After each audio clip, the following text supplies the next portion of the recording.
Welcome to Let Me Catch You Up, the podcast where I explain reality TV to my husband. And I ask a lot of questions. I'm Liz, a longtime Bravo watcher who's been following Summer House for years. And I'm Pat, a casual observer who's been in the room, sometimes paying attention. Each week, we're recapping the latest episode of Summer House, breaking down the drama, the relationships, and everything you might have missed. Whether you've watched every episode, or you're just trying to keep up, we're here to catch you up. Let's get into it. Welcome back to Let Me Catch You Up. I think this week it felt like there were less crazy Summer House developments in regards to off the show, but I also had a very busy week at work, so it could have just been me being online less as well. Yeah, I would agree. I did not see like a ton of stuff pop up, so I guess less like real-time developments going on, but what more can actually happen than what has already happened, so. True. But there was a couple fun things. I saw that Kyle in his DJ sets has been playing a song about like move west to the left, but the song's actually kind of a bop. So I was saying it's going to be the song of the summer. I don't know if you saw, I posted that on Instagram. I saw that. Yep. Got to get that in my Spotify rotation. I saw that Jesse started the tour. I saw a couple clips, yep. He did come to DC. We did not happen to catch that. No, but I did also saw that he performed with Molly from Southern Charm when he was in Charleston. Okay. But the clip I saw, it was mostly just her singing, and she's really good. So look good. Kyle and Carl stopped by SNL this past weekend. They were like, I'll have to watch that. Backstage. Okay, so I saw a clip on Instagram, and it was both Kyle and Carl like walking out of like on stage after the show, being like live from New York. And I was like, oh my God, were they in SNL this week? So I like rushed to watch the whole episode. I don't think they were in the episode at all. They just happened to be backstage. And then I think Kyle might have DJ'd the after party. But there were a couple funny sketches, so worth going to watch that episode with Olivia I'll definitely Rodrigo. watch it. I usually watch it like, I don't know, whenever I get time, but. Yeah. Okay. And then the big thing yesterday, that Ciara attended the Met Gala. I think she was actually part of the like red carpet commentary hosting, but she looked amazing. Mm-hmm. The theme of the Met Gala was like fashion is as art, but then there was a couple other like sub things about like structured looks and unfinished things or something like that. So her look was like, to me it looked like kind of like Victorian era undergarments, but the like top part was kind of disconnected from the bottom part, so that part of like her butt was exposed. It was kind of sexy, and then the bottom of it was more like bedspready, like a comforter. It was very bouncy. And I thought maybe that's like a nod to the bed bugs, or maybe not at all. But I mean, she looked amazing. It's, you know, the look's a little bit out there, but like that's also the point of the Met Gala. So as far as like that compared to some of the other looks I saw, I really liked it in comparison to a lot of the other looks I saw at the Met Gala. Some were just like way too out there for me. To be honest, I saw her dress because you sent it to me, but I did not see any of the other dresses. So that's okay. Yeah. You didn't miss. I don't think you really missed anything. Okay. Good. Since we're trying to record Tuesday right after the episode aired, I did not watch all of Watch What Happens Live, but I just watched like the first few minutes. Mm-hmm. Jamie Lynn Sigler is the guest along with KJ this week. KJ was on it, yeah. But there was the thing that I watched so far. Andy asked KJ, you know, have you heard from West? And he was like, yes. West texted me the day after the reunion, but I was too scared. And he's like, I haven't looked at the message. He hasn't even looked at it? No, he hadn't looked at the text. He was like, it's the only unread text in my phone. And then he goes, should I read it right now? And there, you know, Andy's like, oh, okay. And then he like brings out his phone. He's like, "Oh, it's long." So then Dara was in the audience, so they cut to her asking her about the reunion to kind of kill time while he's reading the message. And then he read it out loud on the show. I didn't write down the whole message, but he was like, "I wanted to thank you for your articulation and kindness yesterday, despite being hurt." So this was like right after the reunion. Wes said, "I've been off social and lost touch, I think, with how much hurt there was." And then he's sent a bunch of other things. So it was like a nice message. And then KJ seemed pretty emotional, actually. And he was like, "It hurts because me and him were so close." And, they talk a little bit to Jamie, and then they like cut back to KJ, and like Andy's like, "Okay, like how are you doing after reading that?" And he's like, "I kind of want to cry right now." So, KJ's definitely very emotional over everything. And that's about as much as I watched, but we'll have to see if there's any other big takeaways from the episode. Interesting. Yeah. And like Jamie was like, Andy asked Jamie kind of what she thinks about everything. And she's, just saying how everything is just not aging well this season. Yeah. That's a good way to put it. Okay. But yeah, that's a lot quicker than last week. A lot less to talk about. So should we dive into the episode? Yeah. Did you actually catch what the name of this week's episode is? No, I didn't. Are you asking me or? I'm looking it up. Oh, I thought you were like testing me, like you knew. And okay, so it's called "The Turntables Have Turned." Oh, okay. Which, okay, interesting. Just the turntables have turned? Yeah. Yeah, it should have been how the turntables have turned. Oh, well. Yeah. Okay, well, it's episode 14. I know that much of season 10. And it starts with like a really heartwarming segment, but, they go to this, a couple of them volunteer at this camp. But right off the bat, the episode starts and it just said, how it usually says like the date, the time, whatever. It just says Thursday. So this could have been any Thursday of the summer. I'm not really sure. And there's a lot of things where the timeline is not very straight in this episode.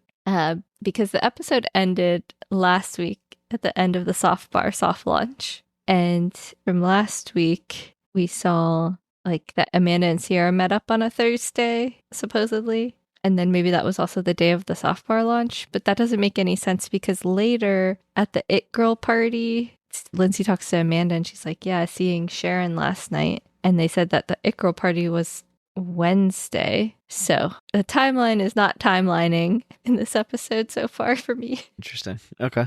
Like, it doesn't matter. Yeah, it's not at all. important. It's just, interesting that they can't get it straight. Yeah. So anyway, it's a Thursday in the summer. And Jesse, Carl, Ben, Ciara, and Wes go to Camp Sunrise. And Jesse explains that it's a camp for kids with cancer and their siblings. And it's, a free day camp where kids can kind of be themselves. And it's obviously geared towards kids going through cancer and cancer survivors. And, this whole thing really just like also making me like Jesse more. Same. But no, it was really nice to see that side of him. And last season, they did volunteer as well in the city. So, that's cool that Jesse has that inclination to kind of volunteer and give back. They do some cute stuff with the kids, playing some games and stuff. And we have a scene where like it looks like they're kind of playing volleyball, but they're using like a kickball. So I'm not exactly sure what the game was, but then Wes kind of like hits the ball towards Ciara and it hits the ground and they're being a little bit kind of flirty in Ciara's confessional. It cuts to her and they're like, "Oh, have you missed Wes as a friend?" And she's like, "Yes, I naturally want to gravitate to wherever he's at. But the past 2 years, I haven't been able to do that. So now I'm free. Not free for too long." But little did she know. And then I think like the other thing of note as far as like character development wise, Jesse mentions that he recognizes that he came into the summer looking for a relationship with the wrong person and he's a little bit lonely. So he's been looking for a relationship to fill the void, but he realizes that he needs to keep working on himself. And every time he volunteers, it's a good reminder of like how good he has it. So that was nice. And then we see a montage of them dancing with the campers. Yeah, it's pretty funny. It did remind me a little bit of that show Bug Juice that was like on Disney Channel I back don't, I don't think I watched in the that. day. It was probably like late 90s. Early reality. I think Disney was ahead of their time because it was like an early Oh, it was a reality reality show show? I don't about remember a this. sleepaway camp. I don't think I got Disney Channel back in the 90s. Sorry, you had a deprived childhood. It aired from 1998 to 2001. Looking it up to see if it looks familiar at all. The song was like, Bug juice, it doesn't come in a jar. Bug juice comes from who you are. No, none of this looks familiar at all. Well, But okay, it made me like really want to go to sleepaway camp as a kid, nice. but I never got to live that dream, but that's okay. Back to Summer House. We go back to the city and it's supposedly Wednesday. So we went from Thursday to Wednesday. I'm just saying, make it make sense. But, you know, it's we see it's the It Girl party. Levi's back again. Levi's in a lot of this episode. Good for Yeah. Levi. Yep. I think and I guess we probably knew this, but she's a party planner. Did we know I that? didn't remember. I don't know. I don't know. It's been we've lived multiple lifetimes since the beginning of this season. Yeah, that's So fair. I don't remember. Yeah. And the party looks nice. Lindsay, Ciara, Mia, Amanda come. I did note there was a DJ and it's a girl, not Kyle. Do you think Kyle was pissed once he saw that? He's probably thinking like, oh, like I'm big time now. I'm going to Vegas. So Oh, maybe. Yeah. That It Girl party was too below him. right. Yeah. But that would have been kind of messed up to have a guy DJ at an It Girl party. So True. she had no choice anyway. Yeah. No, that's a good point. But yeah, I think the big thing of note from the It Girl party, Amanda and Lindsay have a conversation.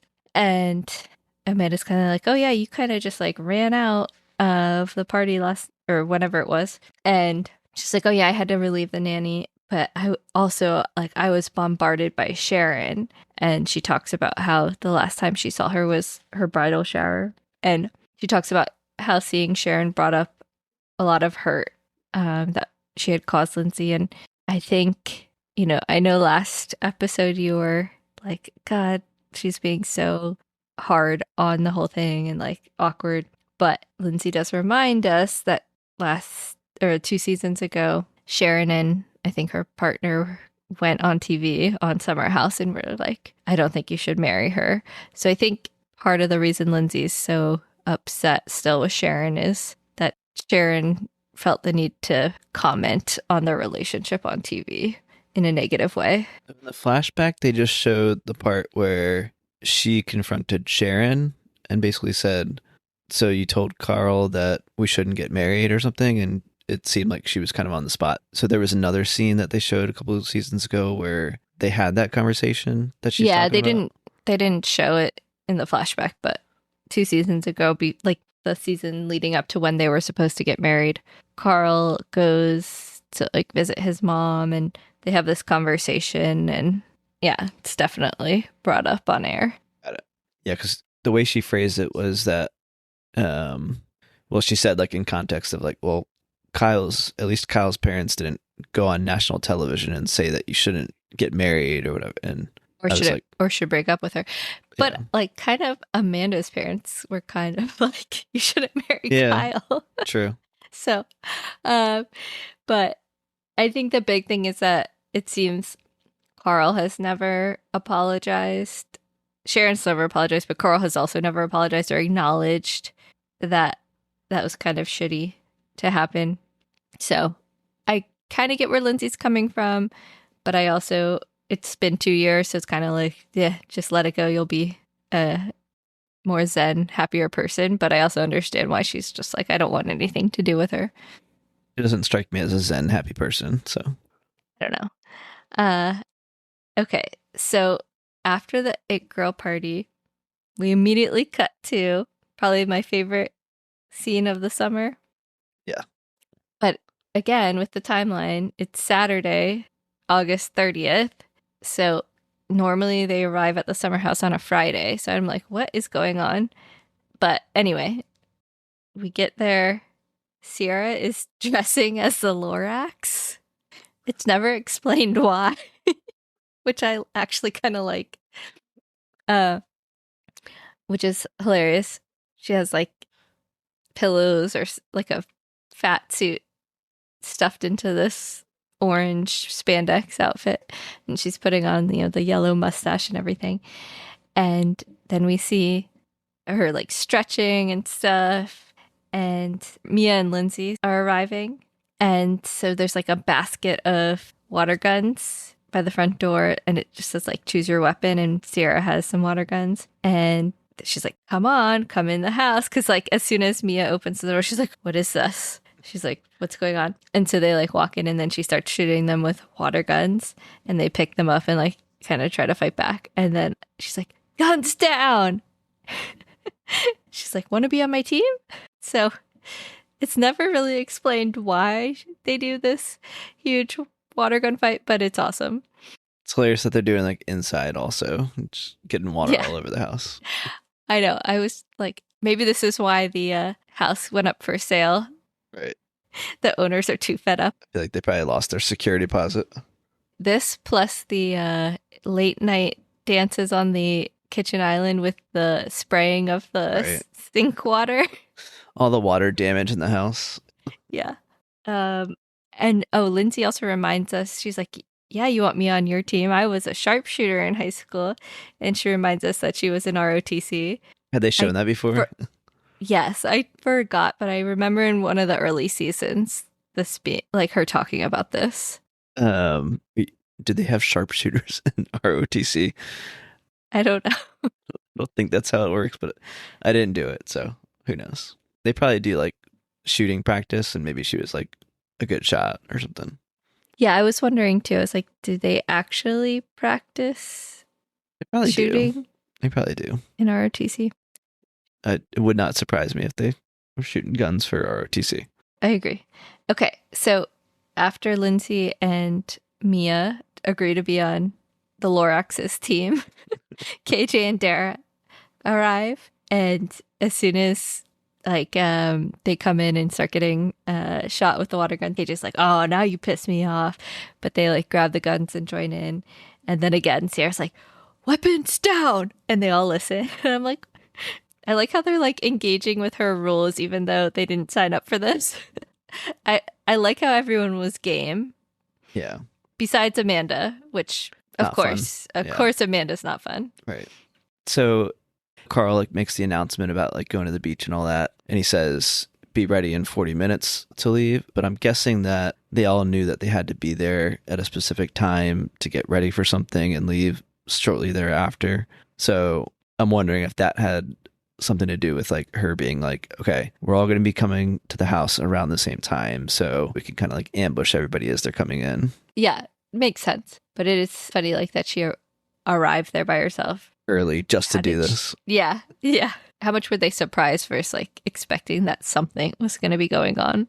Yeah. It's a good question.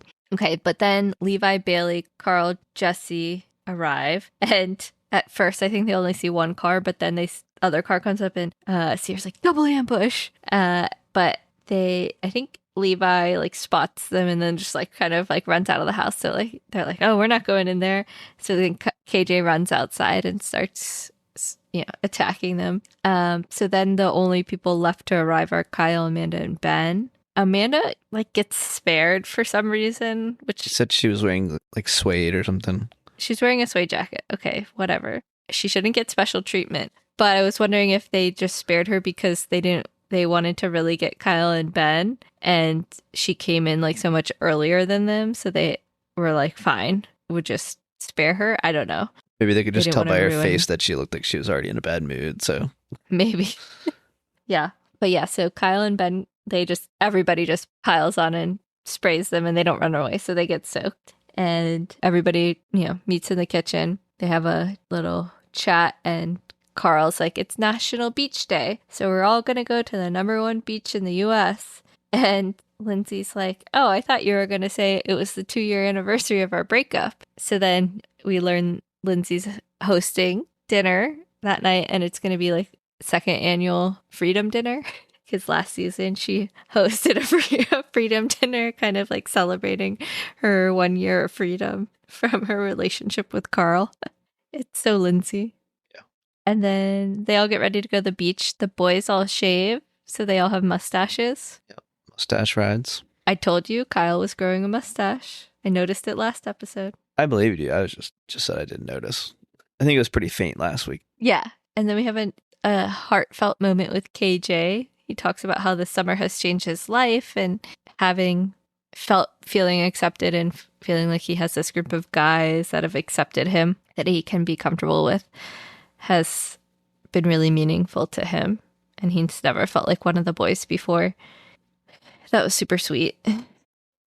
The only other note I have before them getting ready for the beach was on another note about West's outfit for the beach day. Did you notice? Like his bathing suit? I'm trying to remember like what he was wearing. So they're like getting in the car. I don't know. It looked like something like Martha Stewart would wear.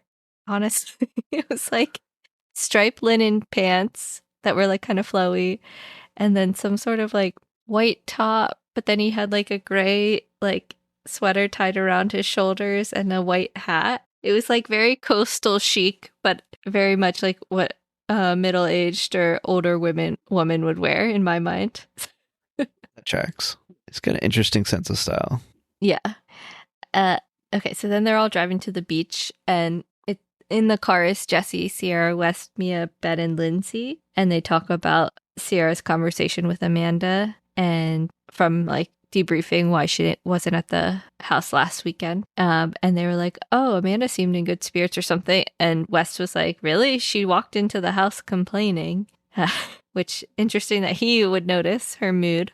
And then Ciara talks about how Amanda was saying that she had a good weekend because Kyle wasn't there, and she gets anxious when he's in the apartment. And Ciara talks about how she suggested maybe they need some time apart, maybe they take some space, still go to therapy, still date each other.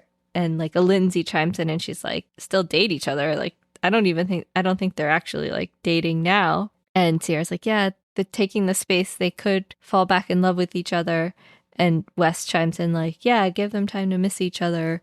And then Lindsay's like, I don't disagree with this advice, but to me, if I heard my girlfriend like taking a month apart, like this seems like a really last-ditch effort. And she says Amanda deserves more than she's getting, but she loves Kyle. She's known him the longest, and he has feelings too. So I didn't really know. She kind of said like she feels like a kind of like her mama bear feelings like getting activated or whatever. But I wasn't really sure what that meant, because I got the sense she was feeling a little bit defensive of Kyle there, but then she really goes so hard at Kyle later at the freedom dinner, so I was confused. I don't think she was defending Kyle at all. I think I don't really know what her point was, because yes, it is a last ditch effort. Like that's kind of like where they're at. I think everybody recognizes that. Maybe she just hasn't been around as much, so she's like shocked by it all.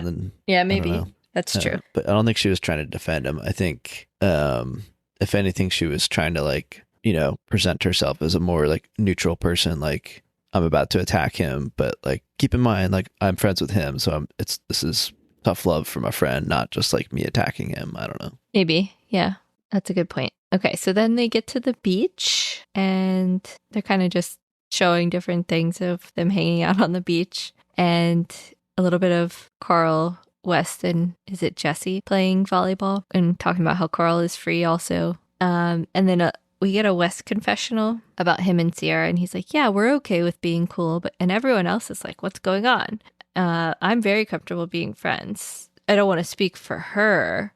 Let's have fun and just get to the fall. So it's interesting. Again, it seems like he's kind of downplaying any potential for any sort of romantic interest. He's like, we're cool being friends. Let's just get to the fall. But then in real time, he's being very flirty, and like at the freedom dinner, he talks about how much it means to him and all this stuff. So again, I think he's kind of playing down. I feel like his confessionals that he probably filmed later on, he's kind of playing down the relationship. After you mentioned that last week, I was kind of thinking about that in this one. Like, is this him kind of playing damage control later on? saying I like, think so. no, like I wasn't pursuing anything with her. yeah, Just friends. we were always just gonna be friends, and like everybody else is getting so excited and like overhyping it and stuff like that. But he's not doing a very good job in, making it clear like, hey, we're just back together as friends. Like, let's not go too fast. Let's not go too far. Like, I do think he's kind of like leading her on a little bit. So, Yeah, totally. which there's a history of. So, Yeah. And then Jesse and Ben check in with each other, and Jesse's like, everything good with the missus? And they show a couple different shots of Ben and Sabrina like making out and stuff. Who takes selfies yeah, making out? I was thinking the same thing. It's weird. Yeah. But yeah, Jesse's kind of like, oh, how are you guys doing? And he spats. And he spats. And then Ben's like, no, she doesn't spat. Spat. So weird. But he does say she wears her heart on her sleeve. And that's fair. Like, he talks about how that's super reassuring for him, which he didn't really realize, but he actually needs in a relationship. Him and I would not be a match at all. Way too needy. Yeah. He's like talking about to Jesse, and he's like, yeah, I haven't said I love you to her yet. Because Jesse's like, oh, are you going to ask her to be your girlfriend? And he's like, it sounds like he's maybe going to ask her and say he loves her at the same time. And he says he hasn't said I love you to anyone in 15 years. And then he tells a little bit of a really like dramatic story with his family where, we've heard before that he was raised really religious, born again Christian. And he says that his dad had said, like, you may do some things that I don't agree with. I didn't write it down verbatim, but he said that he had an indiscretion in high school with a girlfriend. So I'm guessing that means he had sex with his girlfriend in high school. And then his dad didn't talk to him for years, which is super sad. Yeah.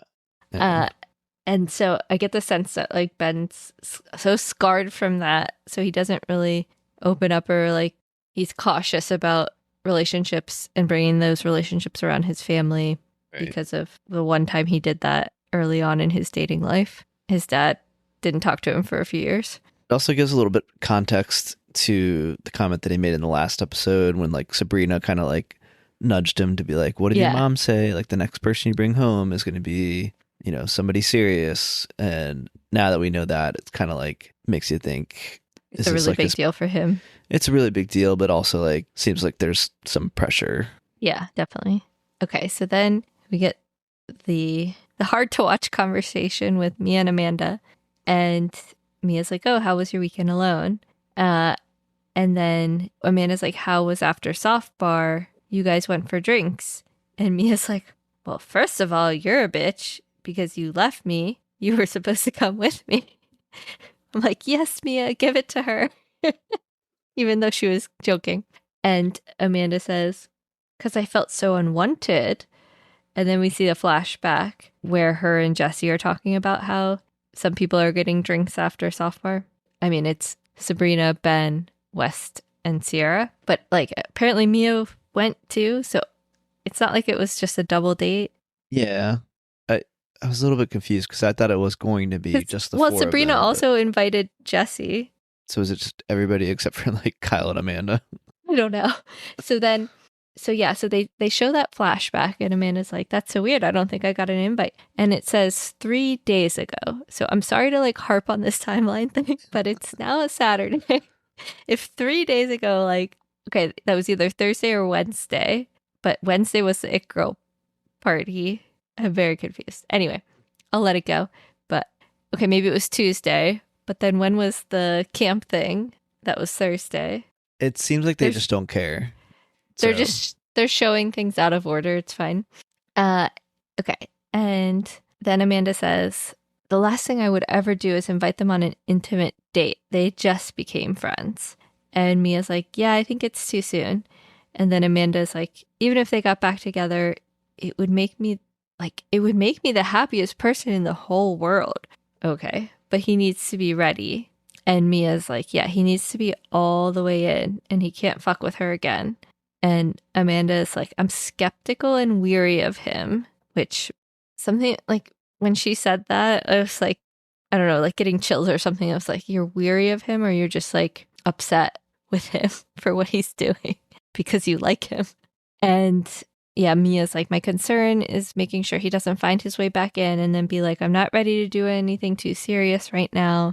And this is where Amanda says, Ciara's a very special, incredible person. You need to treat her differently than every other person in the world. I don't trust anyone with her heart. I would die for that girl. The way I'd cut West off in 1 second if she looked at me, if she gave me one look, I'd attack. I don't even know what to say. Is any of it real? Like, I know they're close friends, and like she probably thinks she means these things she's saying, but I don't know. On Watch What Happens Live in the beginning tonight, Andy asked Jamie Lynn, like, what did you make of this? And she was like, maybe she was trying to convince herself, like talk herself out of. That's what it feels like to me. Like she's potentially doing something with West or liking him. I think the feelings have started. Maybe they both realize they're kind of flirting and stuff, but nothing has actually happened. And she's kind of doubling down to kind of like psych her out of it, being like, no. She is my best friend. Nobody should ever do that to her. Like, I don't know. Yeah. Hard to know what to make of that. Doesn't make any sense given what we know now. Right. Like what happened. Hopefully at the reunion, they show that scene and then ask Amanda to explain herself. Yeah. Not that tough. She can, but. Right. Yeah. Okay. So then Kyle and Ciara chat and talk about like how did couples therapy go, and Kyle's like, yeah, I thought it was, it's good progress that we went, and he's like, but the question is, are we both going to put in the effort? So Kyle asks Ciara, like, what did Amanda tell you about everything? And then she is like, yeah, it seems like she was happy to go, but I feel like at the same time a lot of your frustration with each other exists because you each never have a moment when you're in your apartment because you're kind of on top of each other. Would it be a crazy idea if you guys physically separated for a month? I don't really think this makes sense. I'm away would heal the relationship. Well, also, like, basically, I think Ciara's point is, like, maybe you guys just need space. Like, you don't have space away from each other when you're in the city because you're in an apartment together. But if we believe, like, the beginning of the season, with her being like, you haven't been around because you've been DJing so much, it seems like she's had plenty of space. So that didn't really make sense to me. But Kyle, it seemed like he's kind of caught off guard by this conversation about potentially like living apart for a month. And he's like, oh, have you talked to her about this? Is this like a fresh idea? And Ciara's like, yeah, she'd be open to it, but didn't know if you'd be open to it. It's not a fresh idea. And Kyle is shocked, at least in his confessional, that these conversations have happened without his awareness in the friend group. And he's like, we're supposed to be putting it all out there in therapy. Yeah, like she's being more honest with other people than in their like intimate therapy sessions. Right. So he's like, I feel like there's an elephant in the room. Yeah. I got the impression that as soon as she started talking, he knew that this was not a fresh idea. Yeah. Because he just looked like he was bummed out instantaneously. Like when he asked the question of like, is this something that she would be receptive to? It wasn't saying like, oh, like I'm interested if she is. Like it was like a confirming question of if you guys talked about this and she wants to do this, that means like the relationship is over. I think that's kind of where his head was at. Yeah, potentially. The only other thing I have from the beach is like Ben gets out of the water and Ciara's like, look at George Washington over here. Because like his curly hair is like slicked down and then there's like curls. So it kind of looks like one of those wigs. And then Billy is also like, you look like someone from the Addams family. So he kind of looks like Gomez Addams with his like slick back and then the curls on the bottom. Okay, so they all go back from the beach and we learn that Lindsay's gotten a chef to come to the house. And it's Chef Frank. Later we learn his name. I was kind of wondering if there was some sort of like thing going on with Lindsay and Chef Frank. Because I was like, oh, he's kind of good looking. And then later once she gets ready for dinner and comes down, he's like, oh, you clean up nice. Yeah, well, yeah, they kind of like hugged and kissed at the beginning. I noticed that also. I just figured they were like really good friends. Who knows? I don't think they were that good of friends because she started asking him, "Oh, did you always want to be a chef?" And he's like, That's a good point. Yeah. "Well, I was going to be a chef or a DJ." Right. Yeah. So I guess they don't know each other that well. Honestly, there's been moments, and now I feel like nothing is out of the question, but there's been moments with Lindsay and West where I'm like, is something going on there? Like there's like the sunscreen thing, and then like she shoots him like with the water gun. He's like, "Ah, you shot my wiener," and he was, and then she's like, Doubt I could find it or something like "Yeah." that. So I don't know. They're very flirty together. Yeah. Yeah. Uh, okay. Well, while everyone is getting ready for dinner, we see Amanda kind of stop by West and Jesse's room, and she's like really flirty with West for a moment.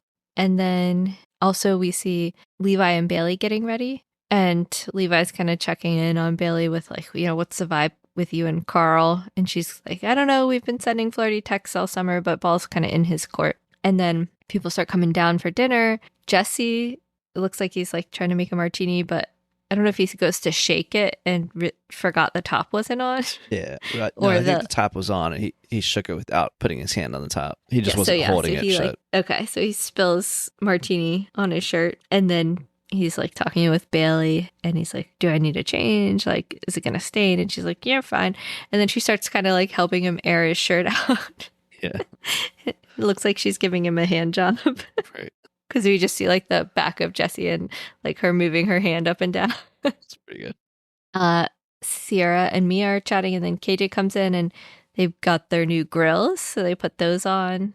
Carl and Bailey are flirting.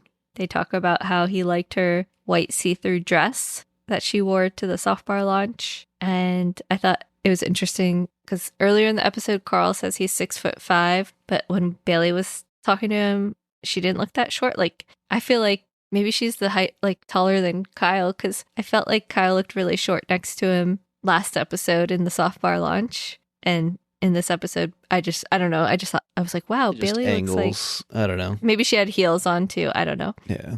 I don't know. The internet's not always accurate, but I thought I Googled that she was like 5'6" and that Kyle is 5'11". Yeah, so I don't know. And then Ciara has like a beautiful like mesh red dress on. I felt like they didn't really like give us a full good shot of her outfit, but it was like see-through, looked like she had like a thong on, and then like the top had some sort of like Madonna-esque type like pointy design on the boobs. It was unique. It was cool. And then Lindsay kicks off the Freedom Dinner.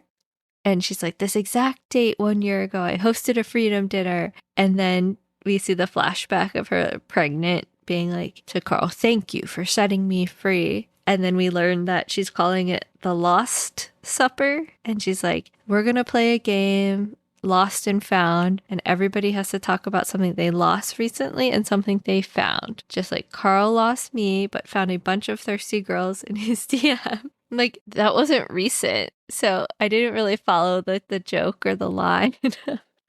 It's like kind of funny, but it's also kind of like, you know how you can be like, oh, too soon for a joke? It's like, it's been too long for this joke, Lindsay. It's just overplayed. It's like it was funny at first, and honestly, it was funny. Like early on in the beginning, when like like the little like digs and stuff like that, it was funny. But like now, it's just like you kind of roll your eyes. It's like, all right, let's move on. Yeah, we get it. But yeah, we get it.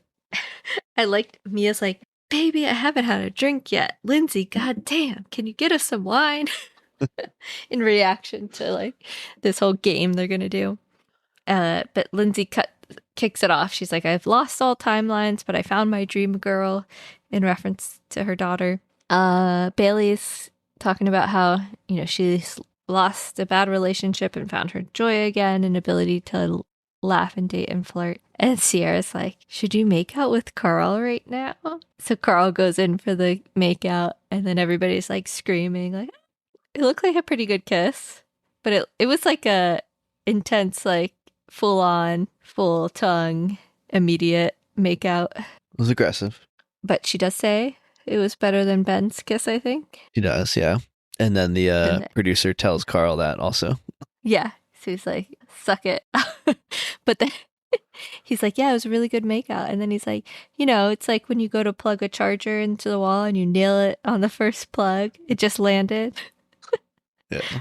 So maybe he has like really old plugs that are like hard to get the plug in. Because I'm like, that doesn't happen that often where it's hard to nail it on the first plug.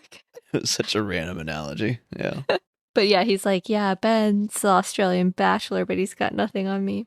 So then we get more lies from Mr. West.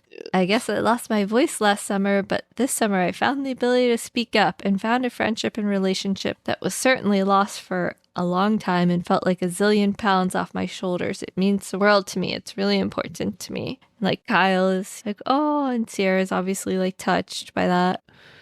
I think the most like sad and frustrating part about it is like how deeply Ciara buys into the stuff that he's saying, and like she, like goes and kisses him, and while he's saying it she's like tearing up a little bit, and like, Yeah. and you can just tell that she's just kind of like let her guard down. She's Right. all in. She's like, whatever he wants, I'll do. If he wants a relationship, I'm here for it. If it's a friendship, maybe I'll be disappointed, but we're gonna try it. So like, we knew it was gonna get messy, but we didn't know how deeply invested into this relationship she was going to be by the end of this season. So it's kind of sad to see. Definitely. Really sad to see. Yeah. My notes said, West lost my voice last summer, blah, blah, blah, blah. So you took notes this week? Yeah, I took a lot of notes. Yeah. This whole like losing his voice thing and finding it, like, again, later in this episode, again, we see him find his voice for Amanda. So yeah, not much else to say. And then we transition to KJ and we learn really heartbreaking news that KJ lost his brother when he was a kid. And his brother was about 17 about to be 18. So he just talks about like missing an older brother figure, and like, his dad wasn't around. So he hasn't had like a stable father figure in his life. And so that's made it harder for him to open up with men. And it's been nice having the guys this summer. So that was really emotional and sweet to see that, and kind of like references back to when they were like shaving their mustaches, and him talking about how nice it's been to be accepted and like feel like he has a group of guys this summer, which also explains like why KJ's so hurt and feeling so emotional about the betrayal and lies from West in real time. And then we have Ciara. She lost a huge weight off her shoulders of having to dislike the person, and then she says, this was like really hard to hear, that I genuinely love the most. And so she says, Westling, thank God we finally talked, even though it was off of some bullshit I found. And then she jokes, and this summer I found the bars, I found the clubs, which was really funny. She rarely went out in past seasons, so she's been going out a lot more this summer. And Kyle's like, only took 5 years, woo! But yeah, back to your previous point about like, we don't believe anything West is saying, but it's obvious that Ciara really believes him, at least at this time, and feels like he's being genuine. And that's like really heartbreaking to see how like relieved and happy she is to be like, okay, we're best friends again. I can like be myself around you and really enjoy this relationship. Yeah, we talked before about how like West keeps on like spitting that narrative about, I spent the last 2 years trying to be so careful and rebuilding this thing, and being sensitive about what I do and say around Ciara. And I think what's more significant is how for 2 years Ciara has been keeping this guard up because she knows that this person that she cared about really hurt her, and she's like refusing to let her guard down. And then after 2 years, she finally got kind of worn down and said like, all right, I'm willing to see where this goes. And then in a matter of a couple months, it comes crumbling down. So right, which kind of gets back to the significance and why this is such a big deal, right, in the first place. Exactly. Yeah. It's not just like, oh, I used to date that guy, now he's dating someone that I was close with. Like, to your point, she finally lets her guard down and is like opening herself up again. Like, biggest fear is getting embarrassed and hurt again, and then they do it what they did. Yeah, so then this is when Ciara talks with West, kisses him on the cheek, and then Carl and Bailey are like, Carl's like, oh, my heart's racing. Is your heart racing? And then they're like, let's hear Kyle's. And then Lindsay goes, Kyle lost his wedding ring but found his DJ career. And Jesse goes, oh, she's on one tonight, which was, I thought was good commentary. Funny that Lindsay came up with the game. I'm sure she like premeditated all these comments that she made. Probably. And then Jesse's like talking to Kyle and he's like, I know you got a new manager. I was wondering what the plan is with like the music and stuff. And I was like, oh, he's like asking for a friend. He's like, can you hook me up with your manager? I didn't think about that. Who is your manager and what is their phone number? Just out of curiosity. Yeah. Like, what's your plan? Yeah. Do they have any like availability for additional clients? But Amanda's like, oh, he's going to Vegas. Like she kind of has this like smug smirk on her face or something. She looked very smug the entire time. Yeah. Which I'm curious. It doesn't really seem like Amanda. I mean, who knows? We don't see everything, but it doesn't really seem like Amanda really like put Lindsay up to this. It's just like Lindsay's like, I'm gonna stir the pot. But Kyle's like, I spent the last 2 months going back and forth with the manager. I haven't signed anything yet. This manager works with a lot of big acts, and I'm trying to treat the DJ thing like a career, not a hobby. Yes, I'm going to Vegas next weekend to play marquee, not just Vegas, but I'm like trying to selectively choose where I go. And someone's like, oh, are you going to get a residency? And he's like, oh, I'm working on it for 2026. So then Lindsay's like, well, did you have a conversation before you made this decision with Amanda, or did you make it on your own? Did you have a conversation as a partner before you decided? And Kyle's like, well, I haven't decided yet. And Lindsay's like, so this is your conversation? And Kyle's like, well, I was planning on having it a little more one-on-one. Finally, the tension kind of cuts. Everybody like laughs a little bit. Yeah. And we did see however many episodes ago when they had the conversation in their kitchen in their apartment about how he was like, yeah, I've been talking to a manager. So it's not like this is the first Amanda's hearing that he might sign with a manager. Yeah, it's not a surprise. I think Lindsay's just instigating and like exaggerating a lot of the comments. But yeah, they've talked about it before, and his point was kind of like, I haven't signed anything. I want to have a conversation about it. But to be fair, like they're having marriage counseling and stuff like that. Like they're having other conversations, and so maybe that's like on the back burner. But I don't know. I think it was a little bit low to bring this up in front of the entire house in this situation. I agree. Amanda didn't come last weekend, so when would they have chatted about it? I'm just kidding. But no, I thought it was very aggressive of Lindsay to go so hard on this. Okay, and then Ciara's like, but you're taking on another business venture? And Cal's like, I've been traveling promoting Loverboy. Like even before the DJing thing, he did a lot of events to promote, probably at bars and stuff to promote Loverboy. But he's like, the DJing brings me joy and happiness and it pays the bills. And Lindsay's like, well, you guys are married and should be aligned on future goals together as a family. And Kyle's like, well, the DJs I aspire to be are married with kids and their wives support them. And Lindsay's like, yeah, but they were already DJs before they were married with kids. You took on this career without talking to your wife about it. Again, this is like, if Amanda wants to have this conversation with Kyle, great. But why is Lindsay having this conversation on her behalf? Like, it's just weird. I don't really understand what's going on.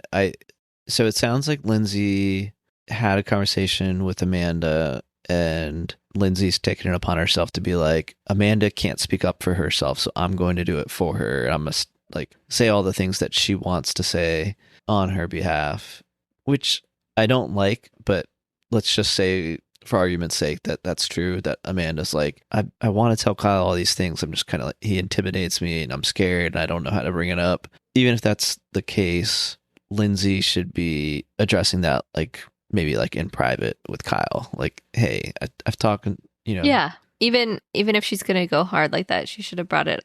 Yeah. Even if she's doing it on camera, like one-on-one, why not do it one-on-one with him? Right. What a roller coaster this season has been. But my hot take from this episode was that Kyle may actually be in the right. Yeah. So he started laying out some of the arguments, and he was like, I worked really hard on my business, Loverboy. And at that point in time, it was kind of a failing business. He found something that he enjoys doing, and at least he thinks he's pretty good at. And it's paying the bills a little bit, and it's also promoting Loverboy. So like we make fun of him and stuff like that, but it is kind of a solution to this problem that he has going on, and it's a very big problem because he's, you know, potentially going to go bankrupt. So yeah, so that it's maybe not the craziest thing in the world, this whole DJing thing, if, you know, he needs to bring Loverboy, you know, make it a success. But I don't know.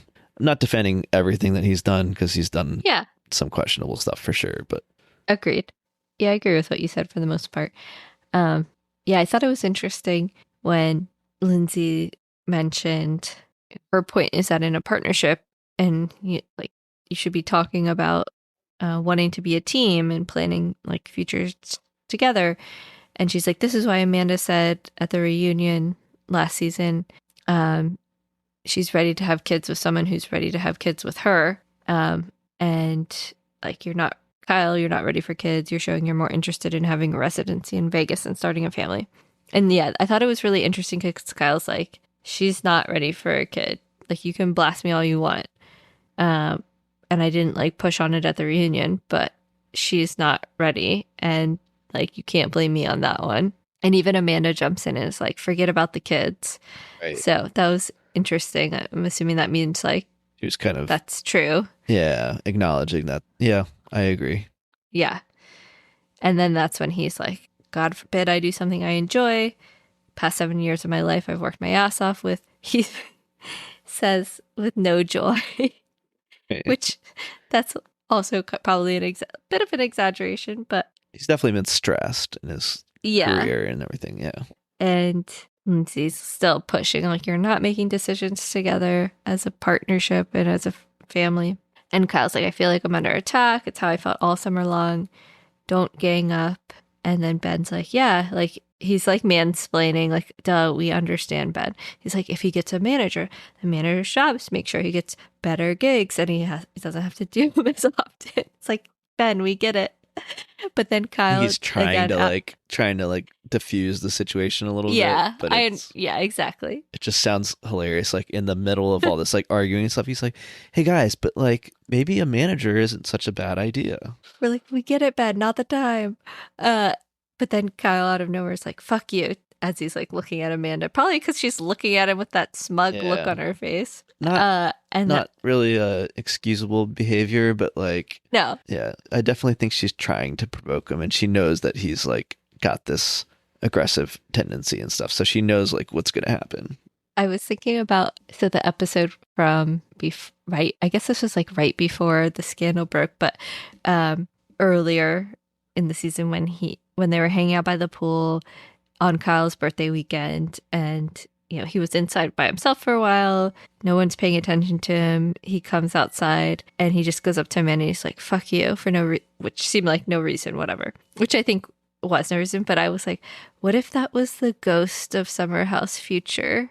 It was like a premonition of things to come. Yeah. He's like, I don't know why, but I just got this urge. They fuck you. So, a lot of things aren't aging well this season, but fuck you, as Amanda, far as like, did. Yeah, that did.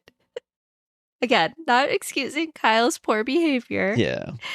Want to make that clear. Yeah. Okay, so then, Kyle really kind of like spirals from here, and he's like, we don't have a partnership. In a partnership, we pull weight. She doesn't pull any weight. You have no idea. I'm so sick and tired of normalizing all the shit I deal with. Like, I really want to know what is all the shit he deals with.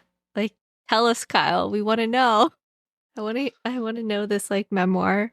Like, give us all the tea, Kyle. But yeah, then Carl's like, Kyle, chill the fuck out. I deal with some shit too. Chill out. And Kyle's like, fuck you, Carl, and like he storms out. Carl follows him.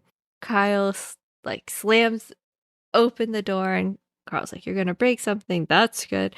And then Kyle's like, fuck you, Carl, and he throws the lover boy back at the front door. And then we see Carl following Kyle, but the camera like cuts away to inside, and then we hear like, he's fighting Carl, and then we like cut back to outside, and now like all the guys are outside holding Carl back. But like they didn't actually show how the group went from like inside to like actually up seeing Carl and Kyle have some sort of altercation and holding Carl back. So it'll be interesting to see how this picks up next episode. Yeah, for sure.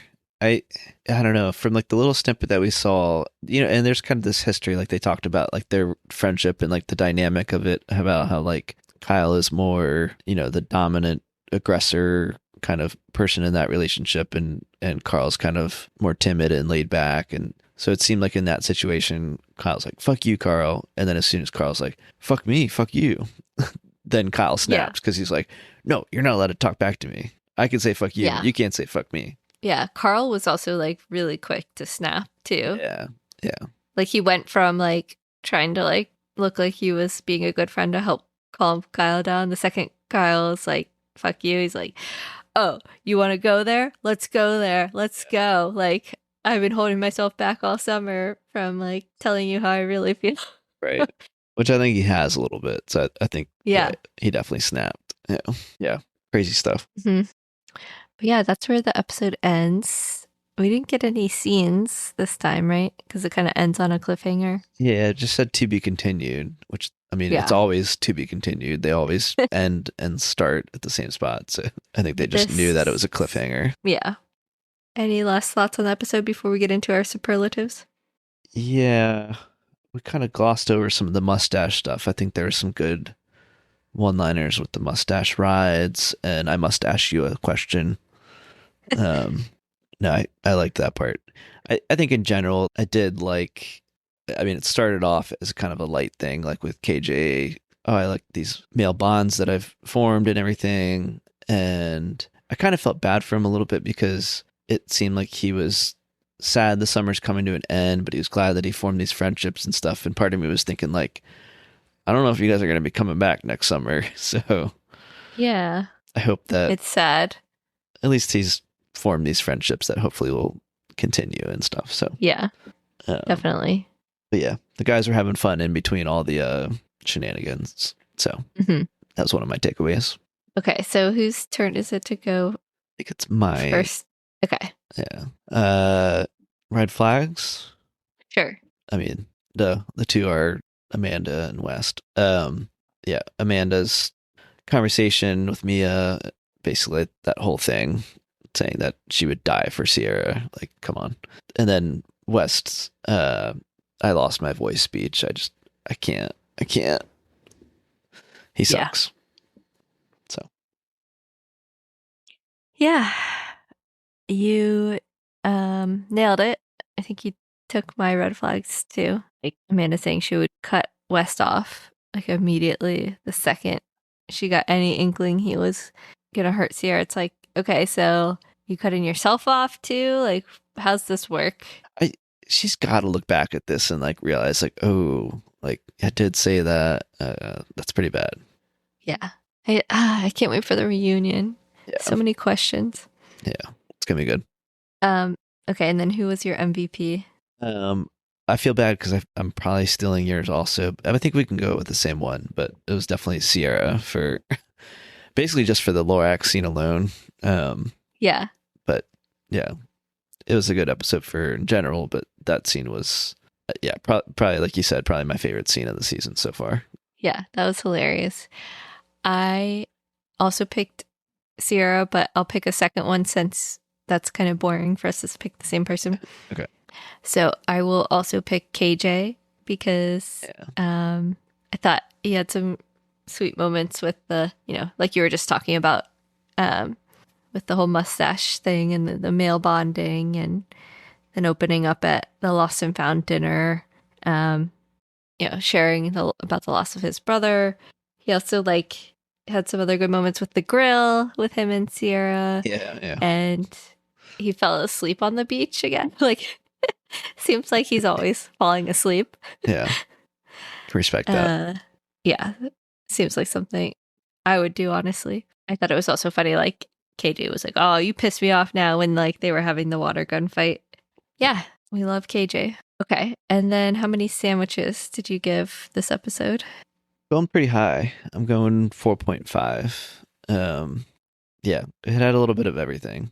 And yeah, from like the funny stuff to like the serious stuff and like the sad stuff to the roll your eyes kind of stuff and kind of capping it off with a fist fight.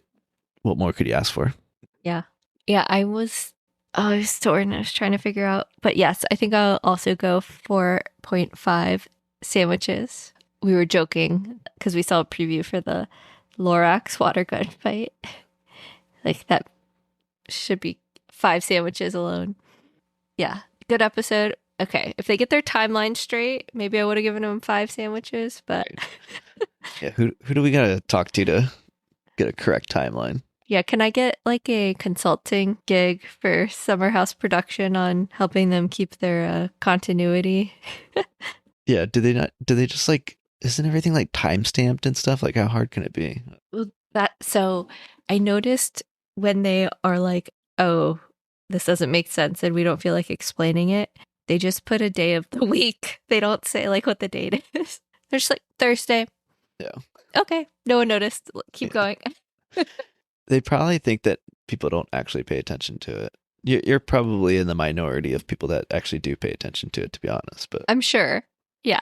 And I never really paid too much attention before we were podcasting about it. But if I'm going to take this seriously, I'm going to when you notice something wrong, you kind of start to pay attention to something more. So yeah, totally. Okay. Well, I think we have to go because it's already really late. So yeah. If you had anything else to say, it's too late. Sorry, cutting you off. Cut off. Sounds good. Okay. All right. Till next time. See you. Bye. If you enjoyed this episode, make sure to follow the show on Apple Podcasts or wherever you listen and leave us a rating and review. And if you have questions you want answered this season, send them our way because chances are Pat's wondering the same thing.